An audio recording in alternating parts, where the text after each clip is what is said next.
Hi, friends, and welcome to another episode of the I Owe It to Myself podcast. My oh my, am I reeling as we dive into this episode. So in this episode, this is going to be the third for the read-along series for the House of Flame and Shadow, and we're going to be talking about chapters 43 through 66. I don't even know where to begin, and you can probably hear it in my voice, I'm smiling because I'm reeling. Like, so much has happened. It almost leaves me speechless because I'm still trying to process as I am trying to now put together thoughts enough to create an episode for this podcast. So what I guess I will start by saying is I'm really interested to hear how any of you feel when you read SJM books. Do you feel this way? Does it hype you up? Are you invested as much as I am? Like, I'm just so interested to know what the experience is like for others and if they are feeling this kind of intense investment as I am. And as I reflect before I dive into these chapters, where I think I'm also at is that I know that the next episode after this one, the fourth, is going to be the final for this book. And that means that the Crescent City series will be done until any other books come out. And there's a part of me that is sad for that. I'm certainly really excited to dive back into ACOTAR and to do a reread and record those for the first time for this podcast. It's something I've wanted to do since the beginning of this podcast. So I have something exciting to look forward to. And frankly, any new read and continuing to do episodes is exciting to me. But there's something about knowing that it's all coming to an end that is just so bittersweet. And I have admittedly a little bit of anxiety about it. But such is life. That is the way that things go. And this book is coming to an end, but not before we talk about everything that just happened in these chapters. And oh my goodness, did a lot go down. As always with SJM, every character has had some developments and some changes in these chapters. And I find it easiest to talk about the characters rather than debrief the events in the order in which they happened. But I think that because the biggest happened with Bryce and with Hunt, that is where I want to start, and then I'll kind of talk about everybody else. When I think about Bryce, I too am at a little bit of a loss of how I want to approach things with her, where I want to start. And I think it's because what we are seeing is her becoming a queen, and I think the reality of that is kind of hitting her piece by piece, and she is starting to have this realization that she doesn't really know what kind of queen that she's going to be. She knows where she stands in terms of what she doesn't want to happen, right? She doesn't want to repeat the same things that all of the past Fae leaders have, where they are just so power hungry and they aren't caring for their people in the genuine way that anybody under leadership should. Leaders should care about their people and be invested in them and want the best for them. That's how she looks at things, and she doesn't want women to be treated as less than, or half-breeds to be treated as less than, or, you know, in some cultures, women to just be there for breeding. Like, she wants all of that nonsense to go away because people are so much more than a lot of these rulers and history has allowed people to be. And she knows without a doubt that she doesn't want to repeat any of those choices or ways of ruling. But what we start to see in this book, in little moments and interactions throughout some of these chapters, is that she's still very much reacting out of, like, sure, in the moment feelings, but anger, a lot of anger. And when she gets pressed about certain things in regard to, like, what are you going to do when all of this is said and done? If you win, what are you going to do? Because the reality, I don't think, has hit her that there is a big possibility that they could win. I think that there is just this blind hope, and they're all grasping onto it because what choice do they have? The reality at the end of the day is that either they're going to come out the other side having won and hope that as many people make it out alive as possible, and the Asteri are going to be defeated, or they're all going to die in the process. And the Asteri are going to continue to roll on, and all that they could hope for is that their choices made somewhat of a difference, but they won't be there to see it or to know for sure.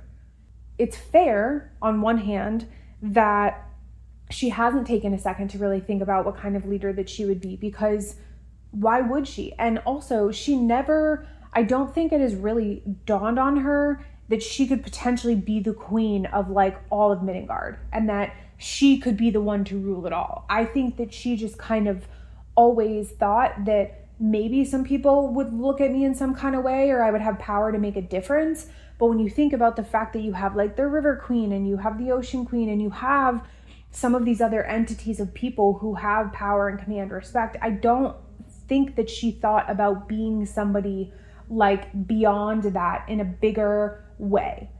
And this is the first time where we see those questions coming, where it's like, what are you going to do? And what kind of ruler are you going to be? With that, what was interesting to me is who it was that was asking those questions. So we see that it's Flynn's sister who ends up being with them, and they help her out and whatever. And when they're in the caves, she's the one asking those questions because she's Fae. And Bryce had said, like, basically, I don't give a shit about the Fae. They've never done anything for me. They've never treated me with any kind of respect. And I just see them basically shitting on everybody. Why do I care? And of course, what you see is the instant ripple where everybody, regardless of where they stand, all of these friends and people who have allied and like rallied behind Bryce, they don't go through everyone's reactions, but you can kind of tell from the scenario that they're all kind of like taken by that a little bit and kind of like, huh? Because I don't think that any of them either thought about what would happen on the other side of all of this.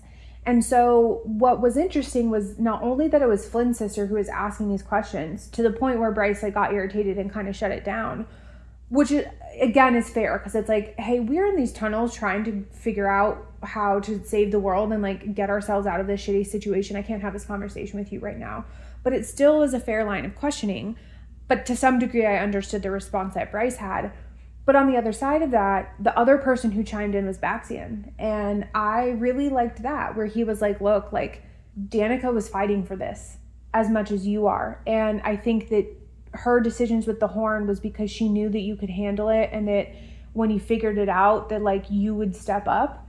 And it's only ever been, you know, for the good of the people. It's never been about holding anything against anybody, because he was saying, like, you don't know every single Fae in Midgard. You don't know every single person's story or the situation they've been in, or why they've made the decisions that they've made. So sure, you can be mad, and you can be mad at the ones that don't deserve respect, and you can hate them, and you can want to seek vengeance on any of the ones still alive that don't deserve to be alive. But there's so many that don't deserve to be grouped into your anger and hatred. It's not that I ever doubted that would be the case, because it was such a huge shift left for Bryce to basically say, like, I don't give a shit about the Fae. Not because I ever thought that she was going to have full loyalty, because she never has in this book. So it wasn't like it was necessarily a surprise.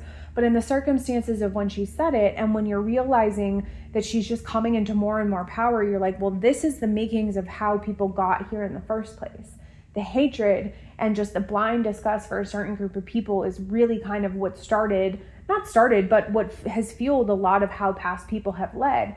Not that I really ever thought that SJM was ever going to put her down that path, because that would be so off brand. The female main characters they're always good. They're always inherently the saviors. And so I knew that was never going to be the case, and I knew she was going to find her way through, but everything was happening so fast that I didn't really think about how. But the fact that this minor character who's come into the story, who's going to end up probably having a pretty prominent part, which is Flynn's sister, and then you have Baxian kind of being these sides around her that are outsiders a little bit and aren't as close to her and don't have to hold anything back really to say, hey, you kind of need to check yourself, and you need to think about this, and you need to remember why we're doing this. I appreciated that. So I was glad that when the concern came up in regard to her commentary, that it was addressed right away, and that, you know, quickly after she had the conversation with Baxian, and even though you know that she is very much trying to figure out herself and just all of the things that are going to come with being a ruler, you feel a little bit eased by the fact that she was reacting in the moment talking to Flynn's sister, whereas the reality of the situation is it's not in her heart to be that kind of person. It was a reaction in the moment, and so you feel a little bit settled by that, which is good, but I think it's important that it came up and that the interaction had happened in the first place. I now want to talk about Bryce's power. When the realization comes that it always kind of hinged on somebody like Bryce to be the savior that part isn't really surprising because that's just how so much of the book is teed up to lead to. And so there wasn't a lot that I was taken aback by that. What I always think is really cool though is in the moments when Bryce flexes the power that she has and how surprising it can be and how like she is just this force to be reckoned with, wrapped up in this woman who is flirty and chaotic and daring and wears, short shorts and pink tennis shoes and just doesn't care, but yet she wields so much. And it's like very symbolic, I think, in a lot of ways that I won't get into this moment, but you forget how much that she can really do. And so in the moments when they're talking about the history of everything and how it all kind of ties back to Bryce, it's pretty incredible because the writing lends itself for her to be this kind of sassy, like you almost think of her as a sassy teenager, even though she's like, I think in her late 20s or 30s. And yet on the other side of that, you're hearing of this history and how all of this power, like how it came to be where it was and how Bryce found it and all this stuff. And yet she sits in that so well. Like her character truly, the work that SJM has done to allow her to be both things at once, that writing is just incredible to me. And that is the kind of thing that makes me fall in love with these books, because you think that you have somebody kind of understood and there's just so much more there. And it's just so tastefully done. And I just appreciate that so much. And so we get this back and forth of her working through with her friends and having, her usual attitude. Honestly, sometimes the comments and stuff that she makes can be really annoying. Like sometimes her attitude, I'm like, can you just be the queen that you're supposed to be? It's kind of like when Lydia tells Arun, like, you're a freaking Fae prince, for God's sake, act like it. Like, step up already and just own that. It's like they have been so defiant of their faeness and their titles that they aren't able to just own themselves. And then you have people like Lydia or even Hunt at times where they have worked so hard to survive and they've gone through so much shit for so long, for so many years, that they can put on these masks and have these steely expressions and be relentless and ruthless. And not that that's what I want out of characters like Rune or like Bryce, but there are moments where you're sometimes like, you guys just don't seem to be royalty. And again, it's also the perfect thing for them to be some of the most powerful people in this book to kind of act that way. It just kind of spits in the face of everything that they are against. And so I understand it. But there were times in this book where Bryce was in confrontation when she's talking to even her dad or the King of Avalon at the time and whatever, where her argument is so, it's not really that poised. It's just very snarky and very attitudey. And you know why these people and these men have no regard for her and just think that she doesn't deserve the power and the crown at all. And part of me does think that she leads into it because she knows that that's what they expect and that's what they already think of her. And she's not going to come to them calm, cool, and collected in this sense of like speaking refined and Jezebel with control and just power in her words. She's just going to be herself. Part of me thinks that it is intentional, but there is a part of me that kind of wants to see her step up in a way where like, command what is yours. Don't just act like this child anymore. The stuff that she says about like, oh, you had your buddies do this and whatever. Come on now. Let's wield a little bit of our power with our words. And so some of it was a little cheesy at times because her attitude and her approach was coming at a point where really important stuff was happening. And I just wanted to see a little bit less of that. And I wanted to see her be a little bit more of her queen self. But, in this last chunk of the book, I don't know, right? I don't know if that's going to morph just even the tiniest bit and we see her step into that a little bit more. And the reason why I say it that way is because in these chapters, specifically in this part of the book, like I said, so much has happened, but I think that it's so much defining stuff. They set out to go find something and they have learned so much along the way that I can imagine that she might step into it. She just isn't ready yet. Like she is and she isn't. There's just so much that she's processing and so much that has happened that it's like, I just need a freaking second to catch up to all of it. So I don't know. We'll have to see. I don't expect her full Bryceness and personality that makes her her to just at all go away because she's queen. Like, that's not what I'm saying, and that's not what I would want. But I think there is a level of refinement that I would kind of like to see, because it just feels almost like the cheesiness it's trying too hard to be something exactly opposite of what you would kind of expect. Whereas when you look at a character like Aelin in Throne of Glass, that was a line that I could understand. She could do both really well. She could lead and command, and she was respected, but she could put on this mask of like, I am this assassin, and play the game.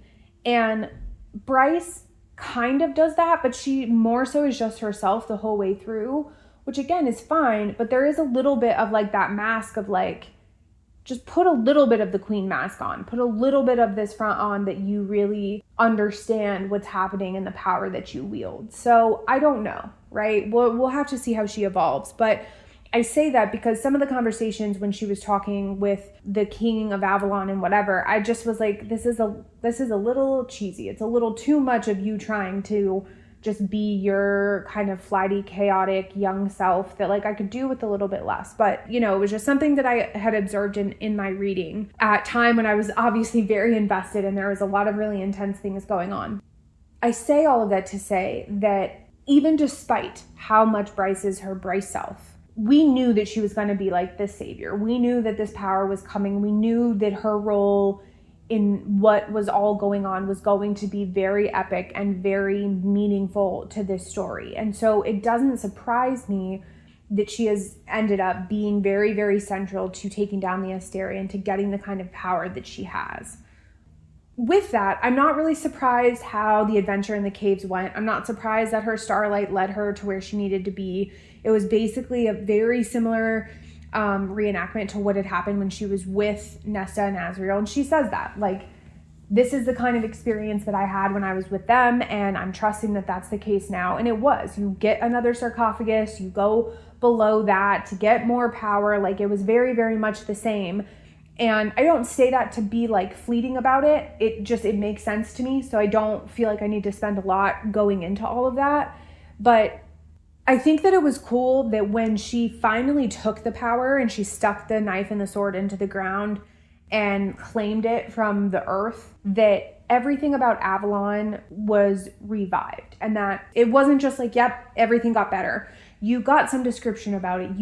It's like when you're reading it and immersed as much as I could see it all happening as I was reading the words and seeing the light come back to the land and the ground and the grass and the flowers. Like, it felt as impactful as it needed to be for that moment in the book. And just her reaction of like crying and realizing that she got power that she needed, and having her people there to see it and experience it, I think is what made it also really powerful, because she can tell them and catch them up on all of these things, but there's so much that happened that it's going to be hard for them to believe if they don't see it with their own eyes. They just have to trust her.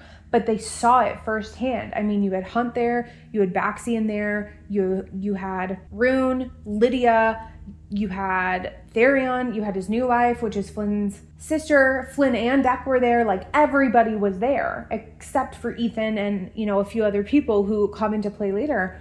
But they can see the power. They can see it. And so when they start to sit there and say, like, again, leaning into her being the queen and calling her a queen and all this kind of stuff, and they see her power on display, that is important, because you need to see it to believe it. And that's the kind of thing where they will be the type of people to tell the tales of what happened and how certain battles were won and how she gained their trust and whatever. And that becomes the new history.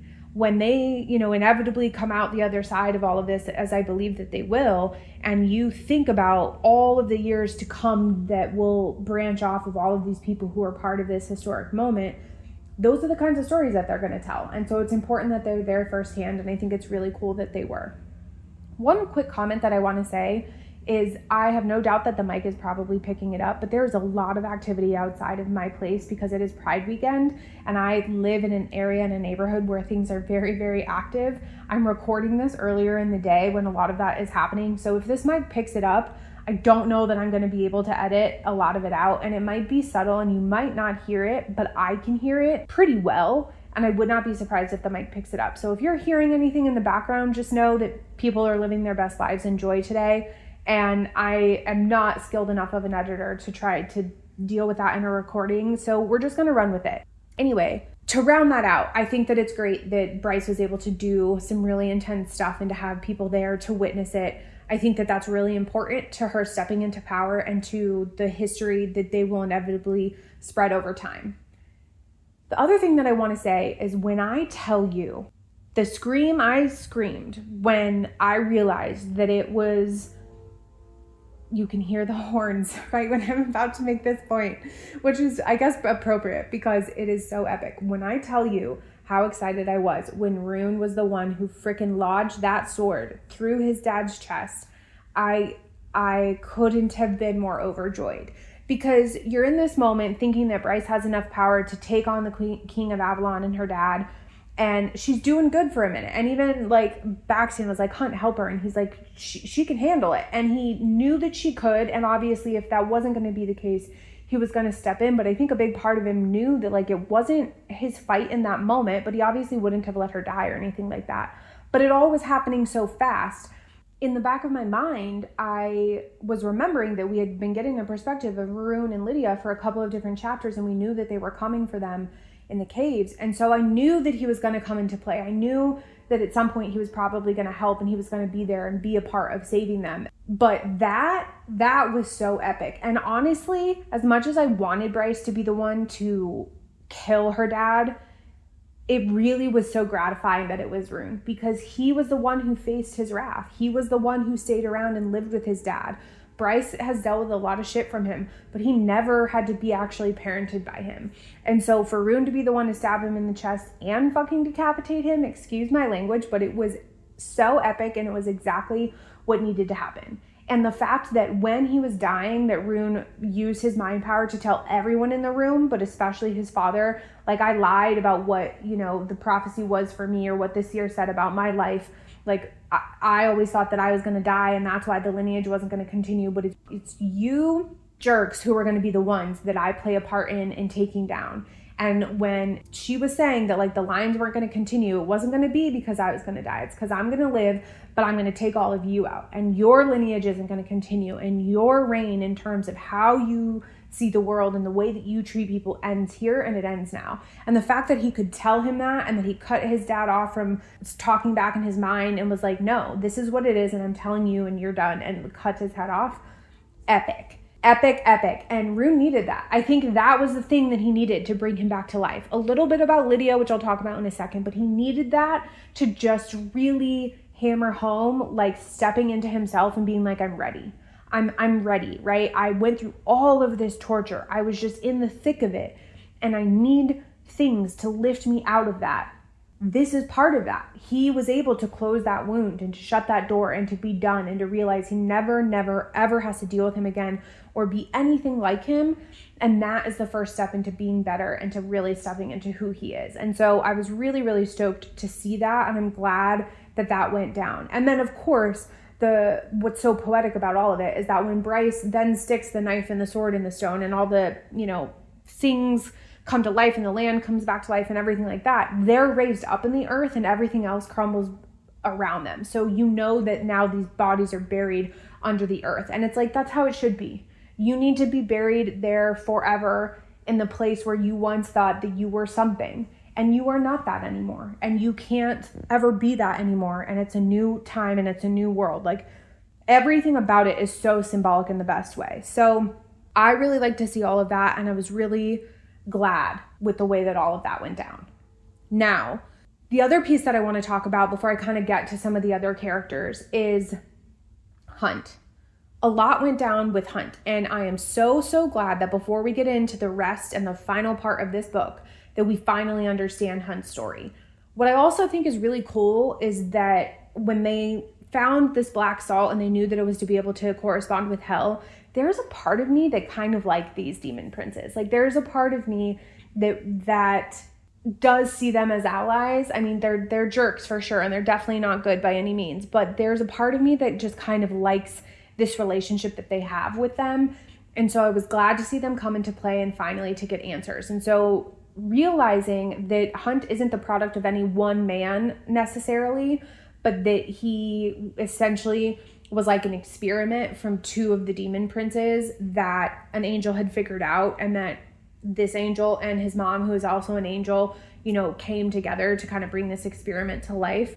It was very interesting because what you first get the vibe of is you get the vibe that his mother was like violated or used for an experiment. And you can see in the story as you're learning this yourself that Hunt is thinking that and he's reacting that way. And Adis is telling him like no harm came to her. This wasn't like nefarious. It wasn't in the way that you're thinking. And so it was actually very kind that every time they were telling the story, they could almost sense something of what Hunt was thinking. And Adis's brother, I forget his name, Thanatos, I think, he is kind of an ass, and so is the third brother. But Adis is one of the more kind-hearted ones, and is one of the ones that comes and has shown up to Bryce as the cat and been around a couple of different times. And he is the one whose vibe that I appreciate. And you could tell that every time that Hunt was getting to a place of like on edge and like thinking really bad things, that he was like, no, it wasn't quite this way, or no, it wasn't quite like that. Like it was all kind of on the up and up for as much as it could be,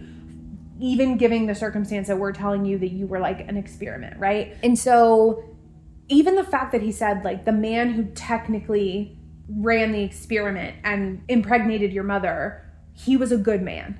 And unfortunately, he was killed because people found out about his ties. And although they didn't know about your mother and about you as a baby, certain things that he was doing, they were aware of enough to where they killed him. And so you just know that the Asteri have always and forever will be, these bad guys, and they have impacted everybody's life in some kind of way. And so it's no surprise that it happened here. But I was really glad that he at least knew that like his mom it wasn't a situation where she was like used for something or taken advantage of. And that unfortunately, even though I guess for lack of a better term, his like physical dad didn't make it, that he was a good man and that the intentions were good, because all that they were trying to do was create a power that could be symbiotic to the kind of power that Bryce would wield. He was made in essence for her. But what I also found was really interesting is when they're hearing this story, Bryce asked the question of like, was it basically an experiment? Was it a made thing for Hunt and I to be mates? And they said no. They're like, that is a power beyond us, and that is just, I guess, the way that things were fated. We have nothing to do with that. And I think that that's really important. I think that it would have changed everything and skewed everything if that wasn't the case. And so the fact that all these things are happening, this conversation is going so fast, and you're learning about all this stuff and finally getting answers to Hunt and where his power comes from and why he has it and how it ties back to Bryce. And then for them to ask, like, were we always like fated to be mates? And it's like, well, not in the sense of this experiment and what we were trying to do.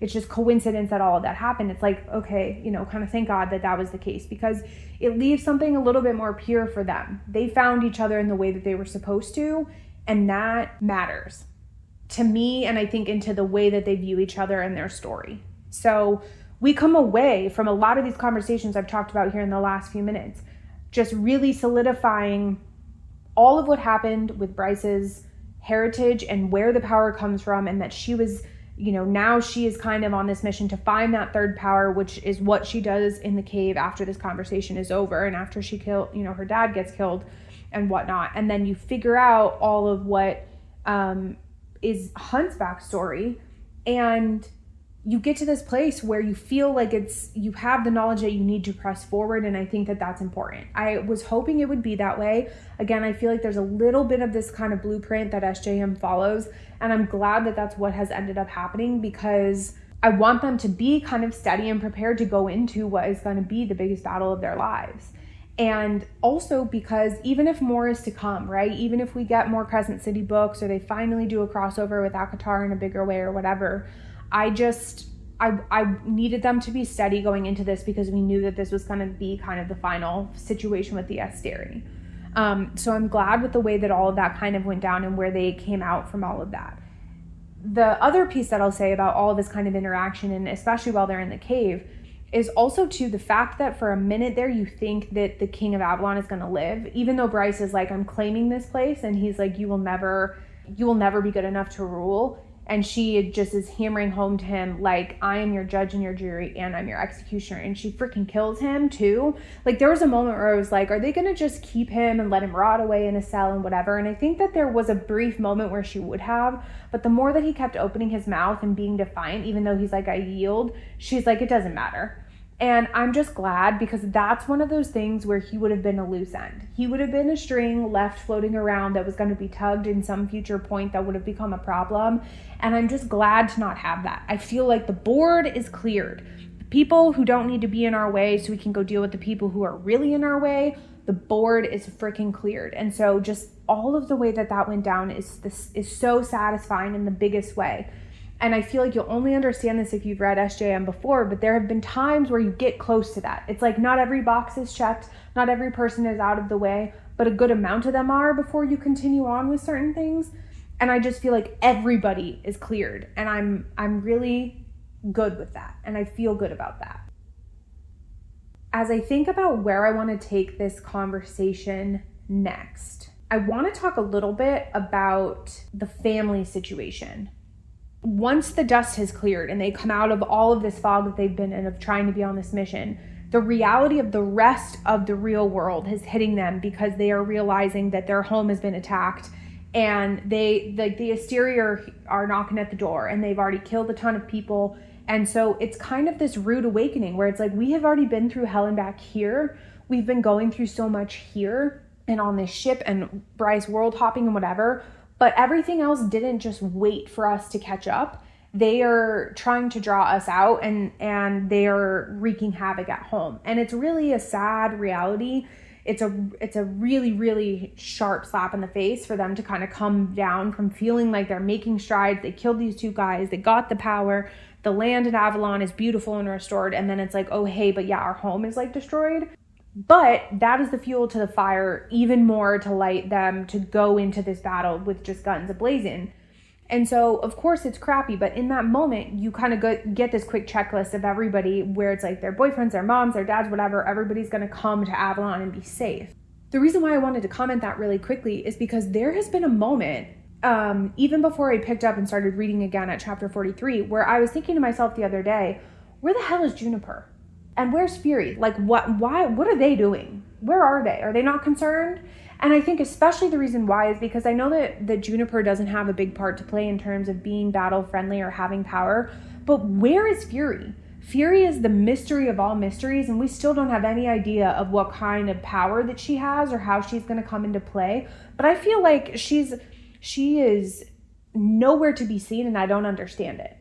It's almost like Lydia has stepped into this place of being the badass woman that's alongside Bryce. And I feel like that was always supposed to be, Fury, because it couldn't be Danica. And it was never going to be Juniper. And so Fury was already in this world way before Bryce has. And there's a part of me that wonders why. Why is she not around? Did she not... Like, she could have gone and put Fury with Bryce's family forever ago and been all up in this. But there is something that I wonder if it's going to end up being nefarious or sneaky that is going on with that. Because I almost feel like if Fury never has a part to play, that it's a little bit of a miss. At the same time, I recognize that we have these women now that are really stepping into their own, right? You obviously have Bryce, you have Lydia, you have Flynn's sister, who's kind of a sleeper because she just showed up. You have the Witch Queen, you have Jessica, like you have a lot of women that are in the peripheral that are really taking names and owning shit to some degree. But it's like Fury was made for that. She was made for that before Bryce ever was. So why is she not around? I really am a little bit bothered by that. And I really am interested to see if in this last part of the book, if we start to understand her a little bit more or figure out what she's up to. Because I feel like she's been too quiet, and there's something about that is really loud for me.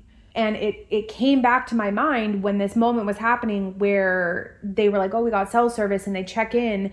And, then we realize in the aftermath that like, oh, all this stuff happened. And Bryce is like, well, yeah, my parents and Juniper and Fury are going to come. It's like, she better not stay there.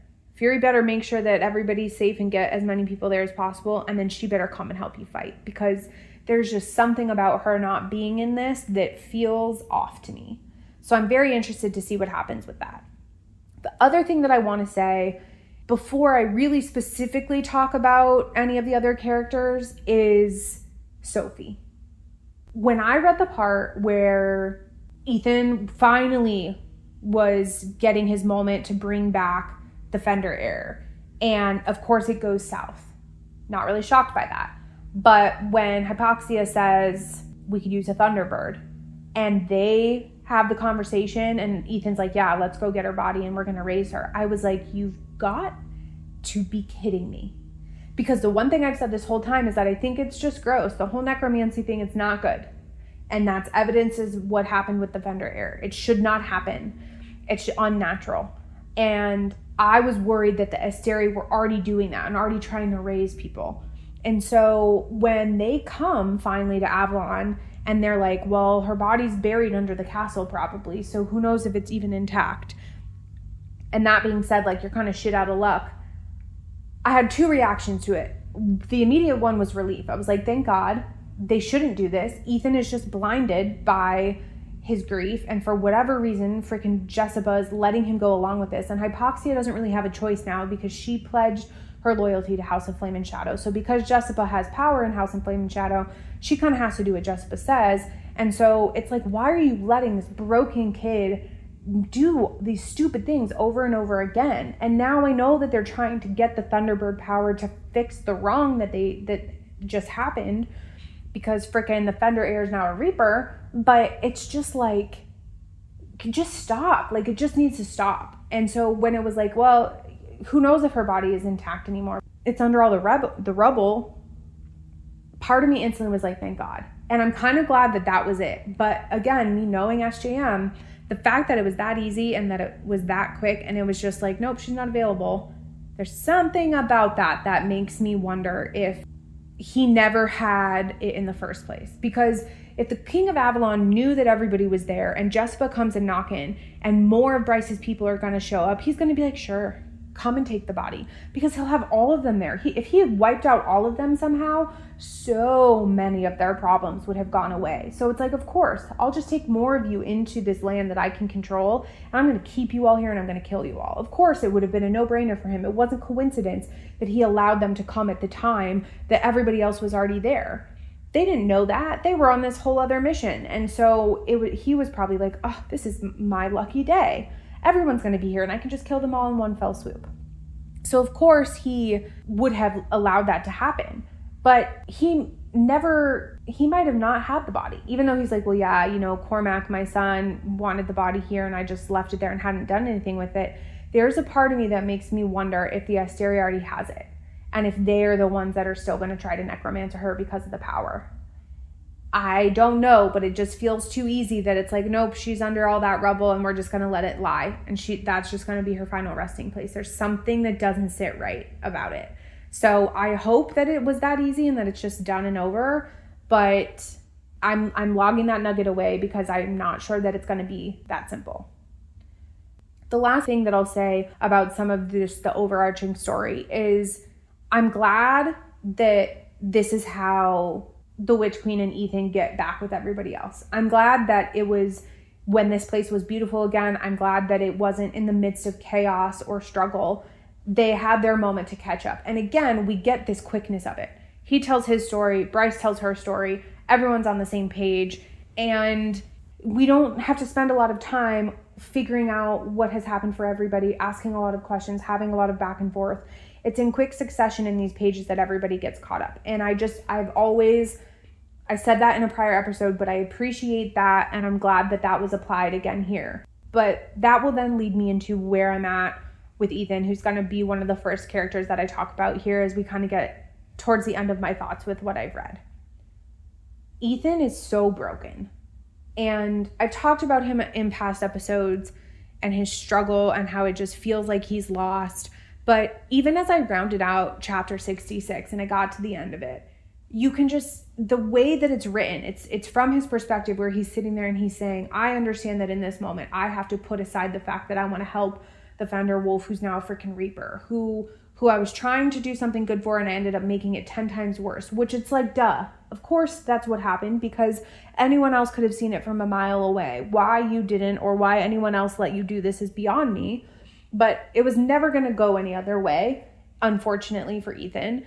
So he's now sitting there being like, I made things worse, but Bryce is sitting there telling him, Ethan, this is so much bigger than that. Like, I hear you and I want to help you and we will do our best, but I cannot prioritize her over this bigger thing that's happening. And the fact that she even has to say that, the fact that as he was even telling the story to Bryce, that he like, I think it was Bryce, or it might have even been Lydia. Somebody was saying to him, like, do you even realize the fact that Hypaxia is not the Queen Witch anymore? Like, have either of you processed that? Like, do you guys understand what is happening right now? And he had it. And so it's like they're in survival mode so hard, both of them, even though we haven't seen a lot of Hypaxia, but both of them are in this mode of just such desperation and survival that they haven't even stopped to think about anything else that's going on around them until the war literally knocked on their door and they went out to go see all the damage that was done by the missiles. And then they, even still amongst all that, they freaking get on this boat to come here to try to get the body to help the Fenderwolf. But the reality is it's like, what is she going to do? What is she going to do for the fact that our yard just got blown up by the Asteri? Why was their first thought, not where the hell is Bryson Hunt? Where is everybody? And so I think that it is so intentional that it is that way for both Hypaxia and Ethan because they are struggling so much. And you have to remember, again, we don't get a ton of Hypaxia's story. She hasn't come in these chapters a lot, but it is touched on the fact that she was having a relationship with the Archangel, who's technically was Hunt's boss. I say was because I don't think Hunt really belongs to anybody anymore in that regard. And she betrayed them. And so when Hypaxia found out, she's like, I'm done with you and whatever. So you know that relationship has ended. And you know that because Hypaxia is here and she's helping Ethan, that she still has some fealty to these people. Even though she's pledged to House of Flame and Shadow now, and we're a little unsure about that house, she is away from any of that questionable activity. And she is, I think I can confidently say, for sure on the side of the line that is for Bryce Quinlan and all that she stands for. And Ethan is just a part of that by proximity, right? But they are so caught up in their grief. And you even as a reader don't realize it that much. But when these moments happen in these conversations and things are pointed out, it's like, yeah, why do we give a shit about the Fender heir? Like, I know why he does. I understand that he's so desperate to fix things and to set things right. And he thinks that having this alpha will make it right. But I am still a firm believer that she is not going to make it through. And or if she does, she's not going to be the alpha. It's going to be him. And that he's going to find that for himself and step into it in this last bit of this book. And he's going to become the new alpha that he needs to be. And it would have been in himself the entire time. He just couldn't see it. That's going to be his arc. He's going to find it. I know he will. But it's so on display how lost he is. And a little bit of Hypaxia being lost as well. And so I'm glad, again, that it wasn't in the moment of chaos. It wasn't when shit was already going crazy that they found each other. I mean, kind of it is. But in this peaceful moment, in this peaceful world, they were able to sit there and have conversations and be like, look, we need your help. I so desperately need you to do this, and I will try to help you and fix this situation with the wolf, but I need you to do this. And he hears her and, he goes on his way. But at the end of chapter 66, that's kind of what his monologue is like, I just know that I so royally fucked up. And I know that I have to do what she's asking me to do right now, but I can't shake the fact that I know that I have messed up even more than I did before. And for that to be the parting sentiment, for there not to be any hope, for there not to be any positivity, it's like, man, Ethan is down bad. And that's how I know that it's going to only take an act of him really doing something crazy in battle and stepping into his alphaness for him to shake it. He's going to have to realize that he's the one to save himself. And that's going to be the thing that's going to knock him out of this, because I just don't think it would make sense for it to be anybody else. There isn't going to be another alpha. It has to be him for himself. So I'm interested to see how that plays out, but it is a little hard to read because it's like, bro, I know you're down bad, but we need you to shake it. Now, on the other hand, I'm going to transition now to Therian because he's another guy that's been down bad. He kind of starts to find his way out, right? He has been down bad for a lot of reasons that kind of mirror where Ethan's at. Different scenarios, obviously, but just similar in the fact of feeling like you let people down and you don't know who you are anymore. And he is in such a world of hurt of these other River Queen and Ocean Queen coming for him and the freaking Viper Queen, that he just is like, I have nothing else to lose. But yet, even in all of that, he's willing to help and to try to do the right thing. And so the fact that he married Flynn's sister, I think is kind of crazy, but in a way, I think it makes perfect sense. It's like, you two are gonna, I just have this feeling that they're gonna end up being really close. It's either going to be just this marriage of convenience and they will find a way to live their lives together, or they will end up falling in love. And I think it makes perfect sense because it's like, look, I wasn't going to let you sit there and marry into something that you didn't want. I would never have wanted it for my sister, and the way that she was treated and the way that she passed is never anything that I would want for another female as long as I live. And no, I didn't want to marry the River Princess, but like, she's not in a world of hurt. She'll figure it out and she'll find someone else and move on, and hopefully I'll be forgotten about in time. But I could do something in this situation and nobody else was going to step up. And there was a minute there when they were talking about somebody like being her Flynn's sister's husband, or like claiming her or whatever, which is just a gross line of dialogue anyway. But where I thought it would be Baxian for a second. Now, I knew that it wouldn't because of Danica, but technically in the moment he is on that ship and he is single. His mate is not present. And as much as it would have been really, really conflicting, the thought did cross my mind. But of course, I just knew that like the mate bond wins out. It never would have been true. And they would have probably called him on it and said, you have a mate. And even if she's dead, like, we know that this would all be fake. Whereas with Tharian, they can't argue that. It's like, I could be with her and we could have a life and we could breed and like there's nothing stopping me, but it would have never happened with Baxian. So it's just a minor thing, but I had the thought, but I kind of didn't think about Tharian. Like, I really was sitting there going through my head of like, who is it going to be? Like, would Rune do it? Because technically he's not, like, as much as he loves Lydia, like there's no tie, right? Like, nobody knows really about that to the degree and the extent of their emotion. And so he could have done it, but of course he's Flynn's friend. So like, he wouldn't have. But Tharian is weird in the moment, but it makes a lot of sense. And so we see moments of them interacting with each other, and I just think that he's going to be exactly the unexpected person that she never saw coming, and he's going to end up surprising her. And I think that something will grow out of that. So in a way, as he starts to kind of heal and find his way to himself and back to not even back, but like as he finds his way to who he's supposed to truly be, I think it really makes sense that he is even more a part of this group. And now he kind of has buy-in. He is a freaking wife. So it's crazy how fast it was, how simple it was, how just like it was transactionary, but how I think it's going to change everything for him. So in a way, I think he's on his up and up. He was in the gutter, but now Ethan's in the gutter, and Tharian is on the up and up. The last thing that I want to talk about for this episode is Lydia and Rune. And part of me is a little bit irritated that he did get so wrapped up in her, and that the King of Avalon was right, and like, oh, he's distracted by her, so I was able to kidnap his friends. Like, the amount of times that he commented on Flynn and Deck not being around and just kind of shoving it off, it's like, okay, maybe for the first couple of hours. But if a whole day goes by where you're going to meals and going to bed and your friends aren't around, like, are you not suspicious? And so there was a part of me where I was like, okay, they're going to come with something epic. They're going to have found something. But then, of course, when you find out that they've been captured, it's like, well, no shit. You know, like, get your head out of your ass. Why were you not there looking out for your friends? And so I was definitely a little bit irritated by that. But obviously, all the things I've mentioned already in this episode, it all happened in the way that it needed to, and things went the way that they needed to.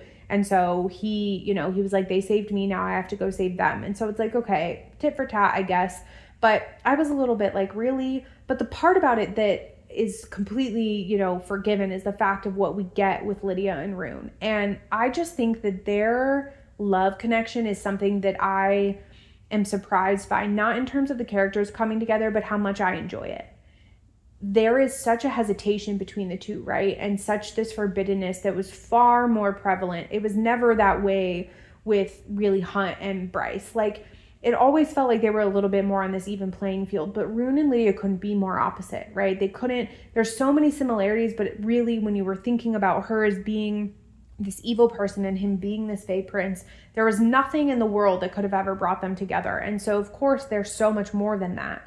And the people that they really are exactly who each other needs in a lot of ways. But there's something about it that, because I think it's a little bit scared and a little bit timid, but also so wildly passionate, that I get a lot of joy out of reading their pages. And so, of course, I was glad to see, like, their flirtations for me are so, like, I'm just like, okay.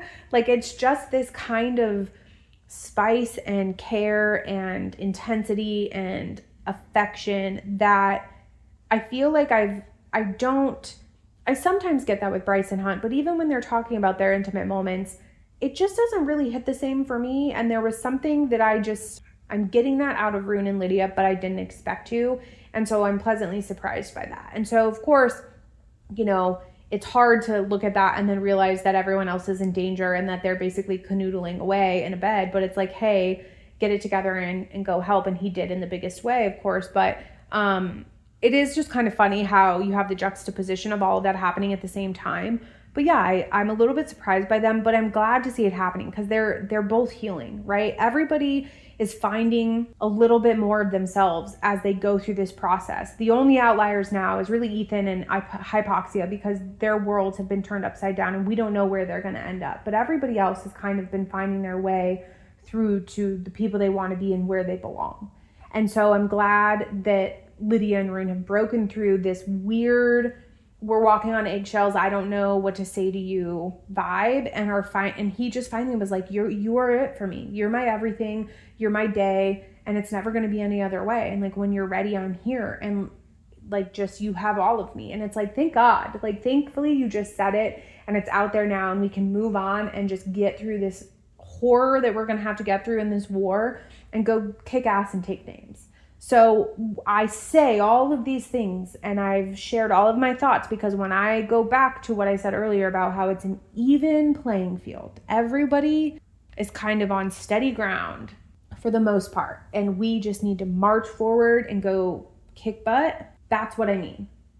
I feel like everybody is kind of where they need to be and we're just going to proceed. So of course, I'm super interested to see what really ends up happening with the Fender heir, and does Ethan step into his own, and where does that leave Hypoxia, and is everybody going to actually make it out alive?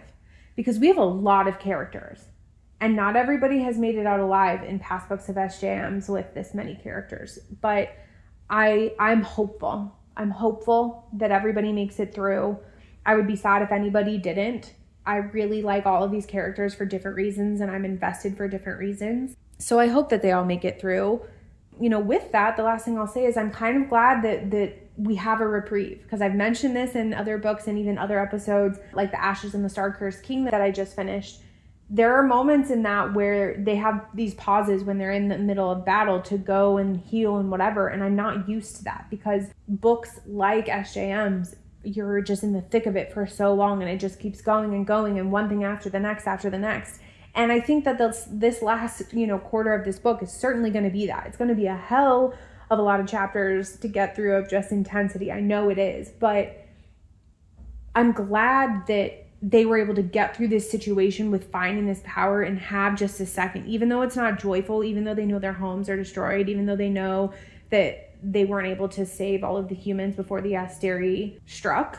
They have just a minute to kind of get it together and get a plan before they go out. And I think it's, for me as a reader, I appreciate that because I'm like, okay, I can take a breath as well. And then we can go into this journey and read this last set of chapters. So I really do thoroughly enjoy everything by SJM. And I'm sad that this book is going to be coming to an end with this next episode. I'm excited about what's to come in the fall with the other books that she's releasing. I am going to actually look into where the situation is with Crescent City. I can imagine that book is going to be a little far away because we get ACOTAR in October and the second part in January. So is she writing any more for Crescent City now? I don't know, maybe. But I'm glad that I found my stride because I think with Crescent City, as big as these books are, it took me a while to figure it out and to place everybody and to figure out the vibe. And I'm more than have found it by now. We're obviously towards the end of the third book, but I'm just glad that I'm as invested and hopeful for these characters as I feel like I was in the other books that she wrote. Now it's time to just take a breath because my gosh, has a lot happened, but we're just going to keep going. So one more episode to round this out. As always, I thank you all for being here and reading along with me. in the YouTube comments. I want to hear anything and everything about how you're feeling, what characters you love. Are you not liking anybody or anyone's storyline? Like, just give me your debrief too, because there's just so much, and it can be heavy, it can be light, it can be funny, it can be intense. Like, there's just so many feelings that you feel, and I think it just makes for a really good and fun and interesting read. And so I would love to hear how you all are feeling about it as well. But I do appreciate you being here. I appreciate the support on the social channels. Again, we are on Instagram, TikTok, and Threads. That's where I announce when episodes are posted and any types of schedules I'm going to be doing. And then, of course, YouTube is where you can listen to the episodes for now and where we can have discussions. So I look forward to hearing everybody's thoughts. And until next time, friends.